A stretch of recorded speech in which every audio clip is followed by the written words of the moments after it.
complicated. We make life hard. Absolutely. God made life very simple. We make it hard.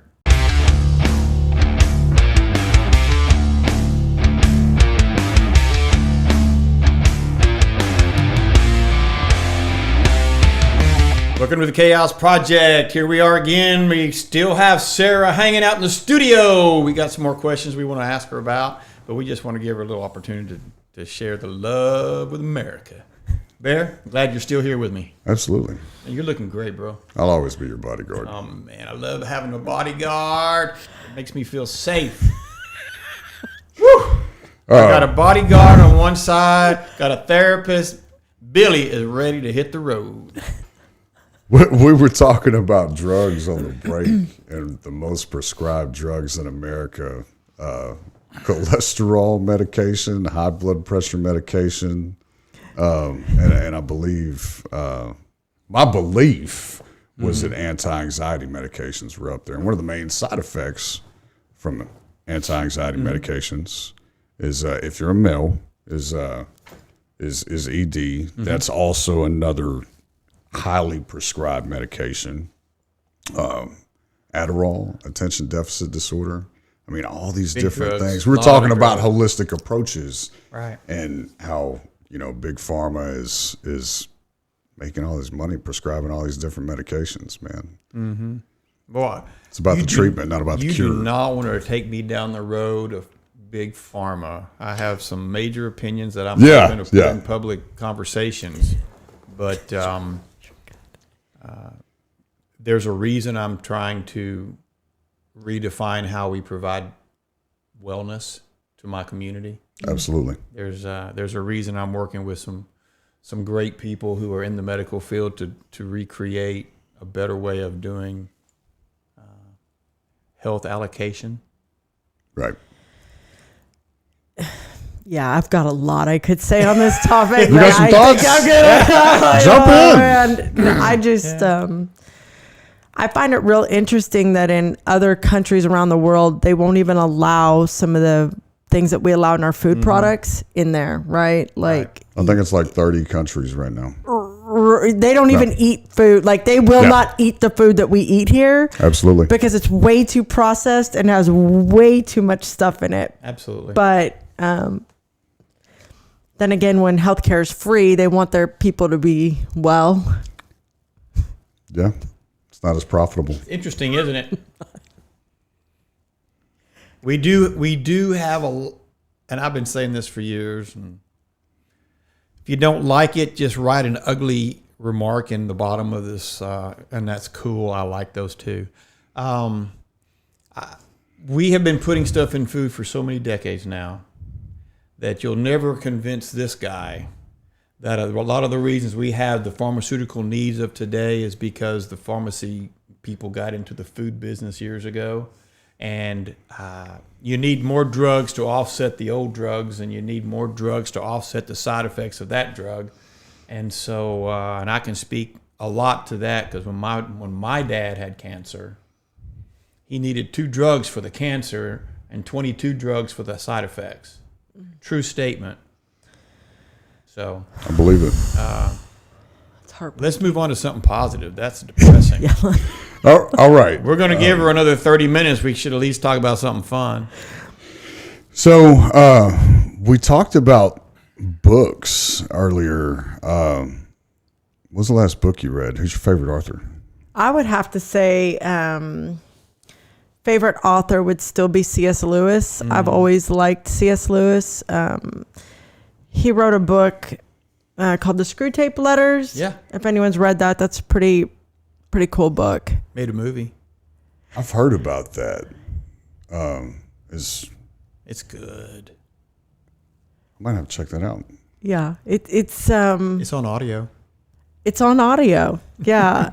It's about this demon called Screwtape and how he talks to his other little Tracking. right. Yeah. And how they mess with people's heads, right? Yeah. Like simple little arguments over dishes in the Okay. morning or something like that. Like little there's things. the little things that really get us frustrated or upset with people in our life, Right, in our relationships. When I was younger, though, my mom, when we were home during the summer, in order to watch TV, we had to read. So if we read a book or we read like a certain amount of hours, then we got TV time. Right. So she didn't want us just sitting in front of the TV, which I'm grateful for that today. Right. You know what I mean? Because I got to read some books. And back then what I really liked was the Chronicles of Narnia. I didn't understand the spiritual side to it back then. It wasn't until later when I read them that I was like, oh there's something much deeper going on here, right? Yes. Did you watch the movie? Chronicles of Narnia. Yeah, I was almost just going to watch The Lion, the Witch, and the Wardrobe. Last night I was like, maybe I need to watch that. I'll probably watch it again. It's a kiddie show, but it's a very mature show. Yeah. Definitely. Yeah. It's got a beautiful The spiritual Lion. message. Yeah. It does. It really does. It does. I guess I never saw that. But yeah, I mean that does put things in perspective. Yeah. I think there was another book that C.S. Lewis wrote when his wife died. And it was all about his grief, but he wrote it under Pseudonym. a pseudonym. Yeah. And it was really interesting because at the time, people read that book, and because of the amount of grief he was going through, he had 2 friends suggest that book to him as a good book to read. And that's when he was like, I probably might need to let people know that that's my book, right? But the love he had for his wife was just so amazing. So I don't know. I just always like C.S. Lewis, and Good guy. Man, I tell people this all the time, man. If you get tired of reading, because reading actually puts me to sleep, but do audiobooks. Like if you get a good narrator and there's really a book that you want to check out, It'll hold your attention. I know you said you don't read that much anymore because of grad school and you're forced to read and forced to digest so many of these books. You need to absorb all this knowledge, right? Man, check out audio. I do Audible. I love Audible, but you're right. In grad school, I had to read so much, and I lost my love for picking up a book and reading it because those textbooks are like this big. Right. They also cost a fortune, so you're like, you know what I mean? It changed it all for me. I'm like, yeah, I'm good. I like books. You can always tell if I've read the book because it's going to have highlights in it somewhere. I don't care what kind of book it is, textbook, fun reading book. You open my Bible, I've got yellow lines and pink lines, that way I can reread the book, and I just read the highlights. And sometimes it has a different meaning when you look at it. Always. You know what I mean? Almost Like, always. You get a better feel for the story. yeah. It's because our perception, where I'm at in that moment, though, can change the way I'm looking at what I'm reading. Biblical reading for sure, because biblical reading is spiritual. Right. And as you mature and grow in your spiritual life, all of a sudden you begin to get more out of what you're reading because you're better able to dissect and explain and understand what you're reading. Yeah. So, yep. I think there was something in Matthew, I'm not really good with where scripture is, but it says to love thy neighbor as thyself, right? And so as an attachment-based specialist, I really didn't realize how important that was, like our relationship and our attachment to God and our attachment to others. Like, but if we don't love ourselves properly, like we can't. But I'm just saying that scripture because I've heard it so many times that it wasn't until I was older and more mature that, and I had it meant something completely different to me. Right. Am I saying mature wrong? No, it's mature. Depends on what part of the country you're from. Maybe when I mature a little bit more, I'll say mature. I say mature, but I guess Mature. But I do say elementary, and my husband's like, it's elementary. Okay. My husband's like, it's elementary. I'm like, it's elementary school. I don't know. So. Oh, man. I'm glad Is you it foyer or foyer? It's the foyer. Potato. Yes. Possum or opossum? I don't know. Some of these words. So Possum. possum. So So possible. we got back on. I'm glad you brought back up therapy. So do you know of any other therapies that have a high success rate that you would be interested in possibly learning and offering in your practice? so some of these different new treatments that have come out, whether they're non-medicinal based or just holistic, and a holistic approach? Sure. Yeah. ACT therapy, which is acceptance commitment therapy, is definitely one that I'm looking into for taking whatever's offered. I don't know if it's going to be virtual or if somebody's going to be coming to the Houston area or even Austin or San Antonio where I could travel. But typically those kinds of conferences take 2 to 3 to maybe 5 days so that you can learn the material and do some like practicum stuff. But there is a ART therapy, and forgive me, Bear, I cannot remember exactly what that's standing for right now, but I read it in the American Legion, and it was talking about how within like 2 to 3 sessions, some of these veterans were finding relief.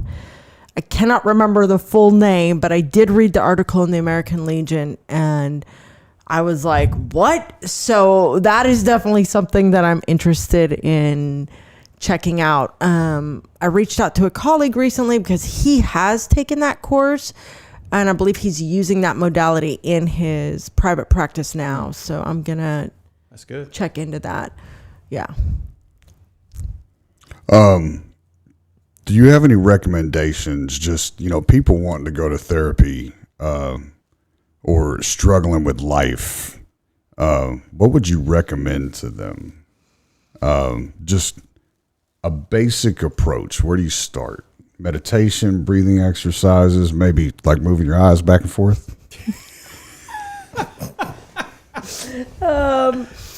I think that honestly, sometimes we overlook how simple coping skills are, right? Coping skills, getting out in nature, standing barefoot in the grass and getting grounded, right? Like how simple to wake up in the morning to walk outside and put your feet in the grass. Right. And that can get you grounded if you start doing that every day for maybe 3 to 5 minutes, that being in the sunshine, going for a walk. So for me, like nature is so nurturing, right? Like being in nature, petting an animal, just being kind to another human being. Sometimes opening the door, smiling. I like to give hugs because it releases oxytocin, and I just feel really good when I get hugs back. So I don't know, for me, Bear, it's just really simple stuff to like just get started, but just doing it, right? Like taking the time to do some breathing exercises. Or I know a lot of people struggle with meditation at the beginning. So I have told people to light a candle, and like the flame can be very mesmerizing, right? A lot of people like fire. So, but if you can just focus on the flame, even if it just starts for 30 seconds to a minute, like that can be a moment where you get yourself out of yourself. Right. So when I teach coping skills to people, I'm like, go for a walk. Let's keep it simple, right? Because they are. And I think that was the neatest thing for me to learn in therapy, was that all the things that I wasn't doing were so simple, and I just needed to start doing them, right? Coping skills were not this thing that was like so hard I'd never figure them out. I just needed to be consistent with them. One of the greatest things I heard as far as marriage advice, I think it was Tucker Carlson on Sean Ryan.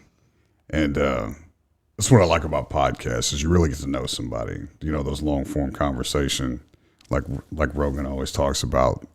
But going for a walk with your partner, with your spouse, when you don't have to look directly at them, but y'all are outside that environment, you're walking, you're beside each other, then eventually somebody's going to break that uncomfortable silence. And you don't have the option just to leave the room. You're there with your significant other, and you're out there in nature. You're out in a healing environment, in a holistic environment. I just thought that was great. I thought that was powerful. Oh, absolutely. And he's been married for a long time, so apparently it works. Yeah. I'm completely in agreement with that, right? You don't have to plan some fancy getaway weekend or some people just wait for a vacation to connect with their partner when you can be doing that every day. You can do a simple thing like make their cup of coffee in the morning or something, just showing an act of kindness or love or walking in nature. But I think it's just simple things. Sometimes I tell people, do the exact opposite of what you want to do. If you're angry at that person, go That's hug good them. advice. That is good advice. You know, like if you feel like ignoring them or just leaving Right. go hug them, go do something kind for them or tell them how good they look or just something, right? So it's simple. It's usually simple. Life, I have found in my many years of life that life actually is very simple. We just complicate it ourselves by what we do, how we do it, our mindsets, our attitudes. Yeah. We make life hard. Yeah, we complicate it. We make life hard. Absolutely. God made life very simple. We make it hard. It's true. That's true. It's true. Okay. I like it. Y'all agree? We're in agreement, I chap. feel good. So now that you were, for lack of a better term, a shrink, what advice would you give your 18-year-old self now that you've mastered Oh, I've the human mastered brain? it all. Mastered life. Yes. Now that you're killing life. Yeah. It's actually funny you say that, Bear, because okay. You know what I would tell my 18-year-old self is to be myself, that it's okay to be me, right? Like, be authentic. Stop trying to please other people because it's not real. You know, I spent so many years trying to be what I thought people wanted me to be. Right. And I was so afraid to just be me. And I think for the longest time in my life, I wanted to be anyone but me. And it was the greatest moment when I realized one morning I woke up and I didn't want to be anyone but me. Right. Did something happen where you just had that epiphany where you woke up and you realized that? I don't even know if it was just like one more. I don't know. I mean, I can't think about that defining moment, but I think through a process of just like really working on myself and like I really stopped the people pleasing. I just stopped it. I was like, I'm not doing this anymore. This is ridiculous because they're still not happy with me and I'm definitely not happy. Right. And no matter what you think you're going to do to make someone else happy, that's not. By being your authentic self and being true to yourself and just showing up as you are and being that consistent person, that's the best thing you can do to have a relationship with other people. And so I don't really know what defining moment it is, but I do just remember kind of getting comfortable in my own skin and really realizing like, I like being me. Like I wouldn't want to be anyone but me. And it was a really cool thought. Well, I'm going to tell you what, we're a lot better at being who we are than we are being somebody else. True statement.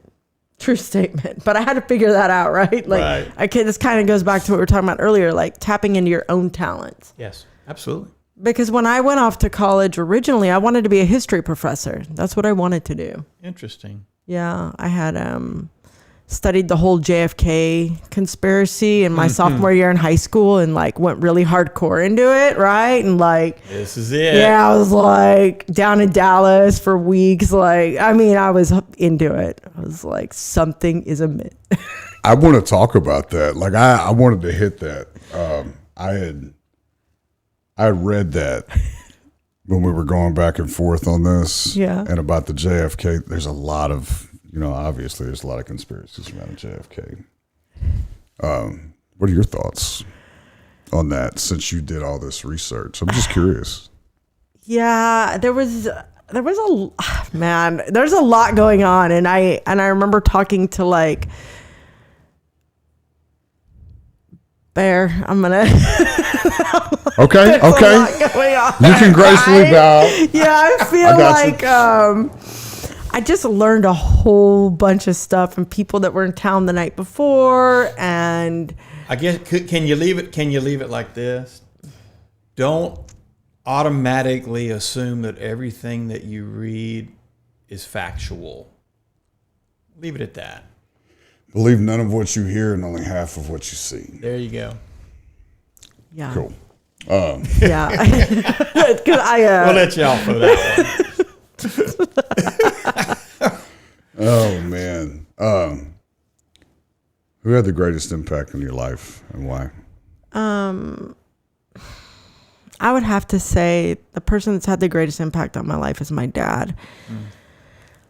No matter what difficult thing I've gone through in life, he has never given up on me.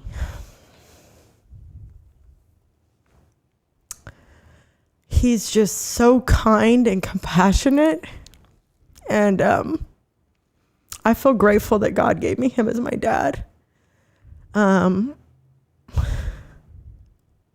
I know he doesn't feel the same way. He often is like, I don't want to get all that praise. Like, Right. He doesn't feel like he was the greatest dad because he just looks at like the things that maybe he didn't do right. But for me, he's always been there for me. I just always remember him being there, and it doesn't matter what was going on. Like I could know that he was going to show up. Right. And that to me means everything. Somebody that's consistent, reliable, dependable, and doesn't walk away in the hard times. That's awesome. That's excellent. I love that. Beautiful. Chap, do you? I know we got to wrap this up. I know she's got another engagement after this. Yes. Yes. Do you have any more questions? I have my one question left. Right. Well, I know exactly which one you're talking about. I guess after all this conversation, my one thing I'd love to know, and I will not put you on the hot seat, I would love to know how important it is for you to be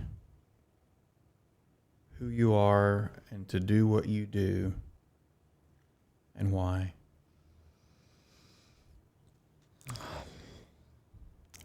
Being a therapist has been one of the greatest gifts that I feel I've been blessed with being, right? And the fact that I can give back to others and can show up for people and be a part of their growing or their learning process, to watch the light come on in somebody's eye when they get it, right? When they get it. Or to watch them come into my office in such a dark place and have no hope and be crying and telling me these like things that they don't see that they're ever going to get out of, right? The darkness that they're stuck in, and to be the person that's going to offer them the hand and the hope out. Right. There is nothing better for me than to be that person and to show up for people in that way. For them to keep in touch with me for years and let me know as their life progresses and they have another kid or they get married or they buy their first house or they get their first apartment or they stop hating themselves or the self-deprecating remarks stop. Like those things are they give my heart so much joy, right? And so I don't just do it in a selfless way for them. I do it because I feel so good too, right? There you go. Like, sure. Right. Absolutely. I feel good, and it gives me a lot of joy in the work that I do to get to see people's lives Changed. change and for them to have hope when they were in a hopeless place and to just have a little ounce, just a little piece of that, right? Because I know that the real work is between them and God. Right. I'm just a vessel. Sure. Which I kind of had the same feeling about what I do. Yeah, I bet. And there's nothing grander than to see the light bulb come on in the mind or the heart or the eyes of someone who's having a really rough time and they don't know where to go or what to do.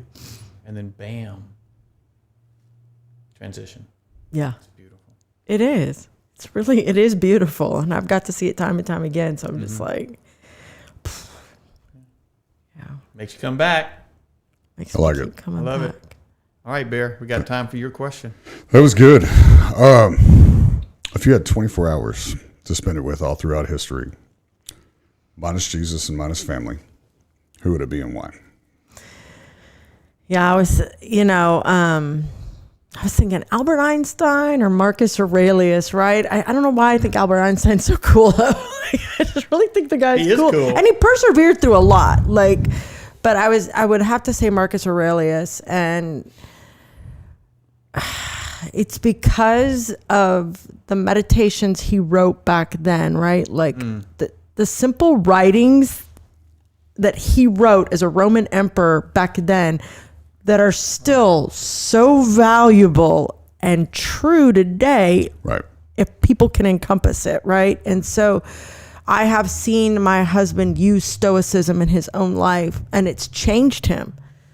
And it's helped him through anger, and like he had a lot of, but he's really just encompassed stoicism in his life. And I've just watched this affect him in a very like positive way. He's not so much for the therapy process. You know what I mean? Like, Well, he lives with one. it's the truth. He's like, I don't want a therapist. You're but I therapizing will him every read day, it. I'm sure.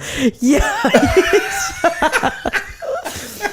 But to see how stoicism has changed his life, and for me to watch that in somebody personally. Right. And then I've also had a few clients that have gotten a hold of some of Marcus Aurelius's work, or Ryan Holiday, who uses a lot of that into his own writings today. And people get a hold of that book and they're like, or there's, men can do their own daily meditations now and stuff Right. like that. And so just to think that came from Marcus Aurelius way back then, 2,000 years ago. and who he was as an emperor and who he was as just a human being, even though his son did not carry the same, Right. like he didn't, Right. right?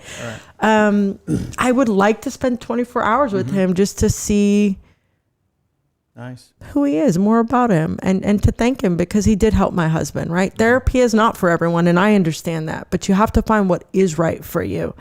And my husband found that through stoicism.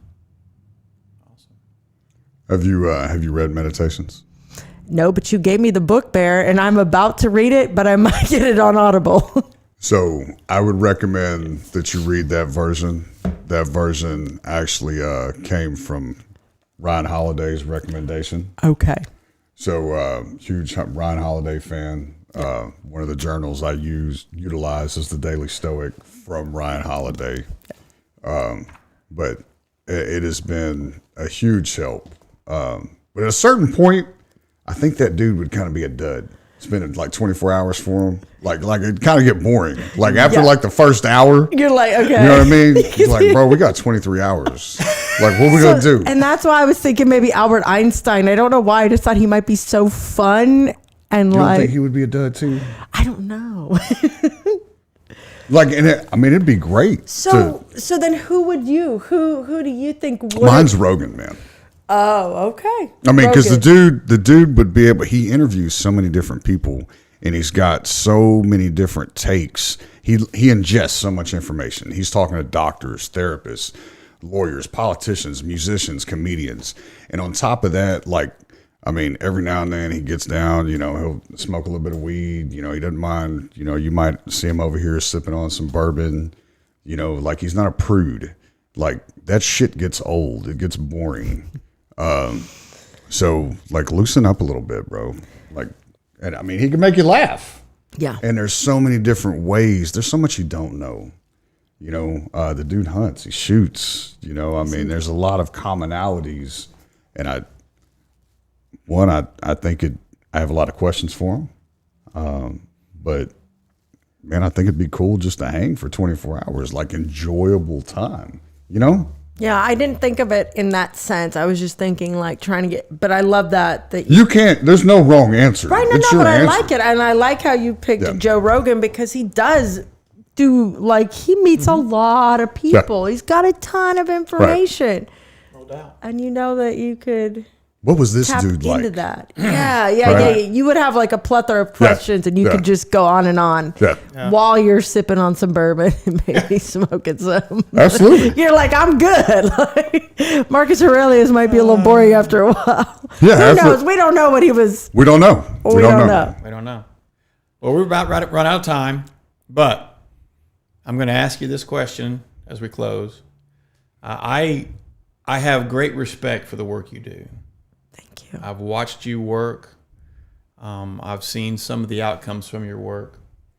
And hey, 1 million people are going to watch this video. And if somebody wanted some help and they wanted to call Sarah because she is cool, is there some way people can find you on the internet or whatever and drop you a message and reach out? Because I think there's a lot of people out there that you could help. Sure, I wasn't expecting that question. So I have a website at ocbcounseling.com, or you can find Sarah L. Holland in the Sugar Land area on Psychology Today. Beautiful. Well, thank you so much for being here, Sarah. Yeah. Thanks for having me. I love Thanks both for of you. coming out. We're going to keep up with you for sure. Yeah, I'm grateful. And we love you, darling. I love you We both. really do. We do. It was our pleasure. Thank you Yeah. for being here. Okay, guys, this is the Chaos Project, and you need to subscribe before you shut this down for the day. Subscribe and help us out. We want to grow. We want to reach out to as many people as we can possibly get. Bear, you got anything to say before we leave? I have nothing. Don't be afraid to shine. The sun doesn't give a shit who it blinds. There you go. There you go. And there it is, folks, from my bodyguard to you. You got to have a great day. This is Billy. And Bear. See you next time on The Wrap.